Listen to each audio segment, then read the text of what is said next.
A new day is dawning in Africa, and water carriers begin their endless back and forth trips between the village and the distant river. We're in Kenya. The first rainy season worthy of the name in 3 years is drawing to an end. Yet the rivers are already almost dry. The water disappears into the ground. Soon the temptation to consume the stagnant surface water will become irresistible. In Kenya, as in most African countries, demographic growth, climate change and urbanization have a sometimes tragic impact on water quality and hygiene, which are the leading causes of disease. In Kenya, malaria kills 26,000 children a year, and cholera is endemic. 7 out of 10 diseases are waterborne. In the past, wells were dug under different initiatives, as here, for example. Yet today, in this community, the well has been abandoned, and villagers still go by foot or bike to fetch water. This is one of the wells that were done many years ago, about 1999, by a certain NGO. And this well broke down immediately after that. After 2 years, it broke down. So because the community groups were not trained on operation, maintenance, where to get the spares, so they abandoned the well. They expected the person who did it for them to come back and repair, and the person did not appear. The mistakes of the past have served as lessons. Today, the EU finances projects that involve the local population's participation in water governance. That's the case here. The installation of the pump comes with training and practice in repair techniques. This rope will be used to pull out the pump whenever you want to clean it, remove any worn-out parts and replace it again. Spare parts are stored and sold in the neighbouring town. Once the water starts flowing, the village chief keeps an eye on paid activities like the sale of vegetables, the manufacture of bricks or even the sale of water. There's a savings fund for maintenance and possible repairs to the pump, because in the end, the pump belongs to the village which is responsible for it, and it works. Irene knows that it works. She's 37. For years, she travelled kilometres on this road every day with 20 litres of water on her back. Today, her life is completely changed. She does not carry water anymore, and she's come to help the neighbouring village to do the same, to have its own well. As a result, the whole village rallies.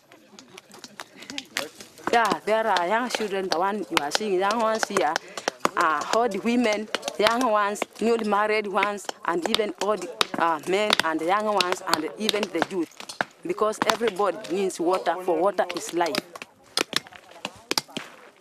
Like these villagers, the people of her village were trained to dig and build their own well. The African Medical and Research Foundation, funded for 5 years to the tune of €5 million by the EU, is based on the principle of giving people the capacities to solve their own problems. And I think here we have a convergence with the EU, that we want to believe in using simple, innovative skills that can help the poor people in Africa improve the services for themselves. Thanks to the technology of this well, 400 people in the village will have the water that's already percolating through its walls. The water is clean because it's filtered naturally by the ground.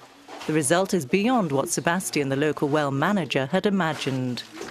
Without them, we have been here. My home is just around here, and I could not know whether there is water here until they pinpointed for us. Dig here, 15 feet, you will get what you want. The villagers have long known that one of the techniques for locating water consists of observing natural indicators like these grasses, or better yet, this tree, which indicates the presence of water in the ground. The other way of doing it is using convectional technology.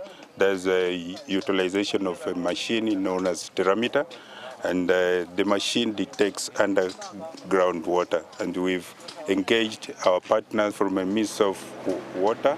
The German Red Cross, another NGO supported by the EU, has been able to double its activities related to water and sanitation in Kenya, thanks to €1.5 million in funding from the European Union. Here, a village will soon have a dam to hold back the waters from the next rainy season. There's site for the dam is cutting across here, this area, to utilize the water which is coming down in this dry stream and which is coming down from these mountains. So all this area will be flooded once the dam is constructed. Downstream from the dam, this barren landscape will be transformed into a true oasis. A revolution for this village situated 15 kilometers from the nearest waterway.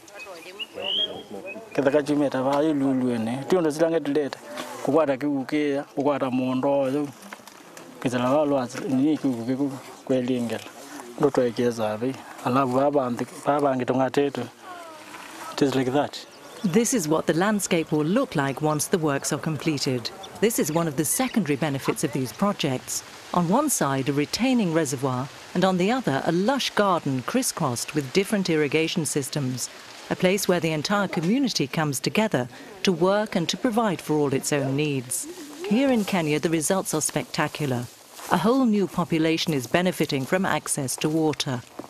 We have a calculation that gives us an estimation of almost 1 million people. Of course, we should be realistic and know that what is more important is not a single number that you see in a printed paper, in a proposal. What is important is how we could manage to sustain such a population benefiting from our projects for the years to come after the implementation has been concluded. And that's the big bet for us. That's why the EU, through different local actors, international organisations or through direct aid from certain member states, is investing in education to encourage the self-sufficiency of populations. That means financial self-sufficiency as well, as in this school, which recently obtained a water supply thanks to a drilled well. It now has its own water tower. The water is pumped into this tank placed 20 metres off the ground. From that height, there's enough pressure to supply the water stall and the school. The children drink this water and wash with it, and it's also used for cooking for the school's boarders. Next door to the school, the stall has become a well-known meeting place for water vendors from the village. A jerry can of water costs 5 shillings. The proceeds from the sales are carefully noted and are used to finance fuel for the drill pump. Since the installations have been in operation at the Vitale boarding school, 4 separate water supply points have been set up. Life has changed here for the 650 pupils. We used to get water from an earthen dam about 4 kilometers from the school, and used to spend a lot of time fetching water, and it was a bit hard. It was not that easy as it is right now. As well as supplying clean water, the installations allow the general level of hygiene to be improved, as seen in these hygiene classes taught to music. It is important because some of the activities which the community should do, we have to collaborate with any NGO which is trying to initiate some activities like simple pit latrines, water and sanitation. For example, EU is concerned with that, and we have to keep on helping EU in mobilizing the community to do the same. Possible sources of pollution also have to be reduced. Innovation and technology are required, for example, for the manufacture of a type of closed-well superventilated toilet. These are known as the VIP latrines. Seriously, we're not making this up. Perfect for village schools. For rural communities with gardens, there's something even more surprising, the eco-sand toilets. They separate urine from solid waste, so there's no more odour, and as the solid waste dries in this black tank that absorbs the heat of the sun, it's transformed into fertiliser. Nearby communities come and have a look at these sanitary technologies and compare them to choose what suits them best. The new dynamic at work here in Kenya would not have been possible without the European Water Initiative, launched in Johannesburg in 2002. This political initiative by the European Union gave rise to the Water Facility, a programme funded with 500 million euros, serving the African, Caribbean and Pacific countries, and which has financed the different projects we've just seen, among others.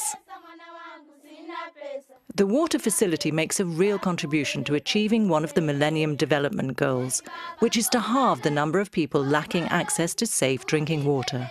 As in Kenya, infrastructure projects or projects for improved water management have been financed in more than 40 ACP states. With the financing of 178 projects, the water facility will provide water for 20 million people, sanitation for 10 million, and basic hygiene training for 7 million throughout the ACP states. The three key words of this European programme are ownership, innovation and sustainability. Sustainability goes beyond an individual project. It's a society's vision. It's very important to have sustainable projects, provide confidence, give hope that the impossible can become possible.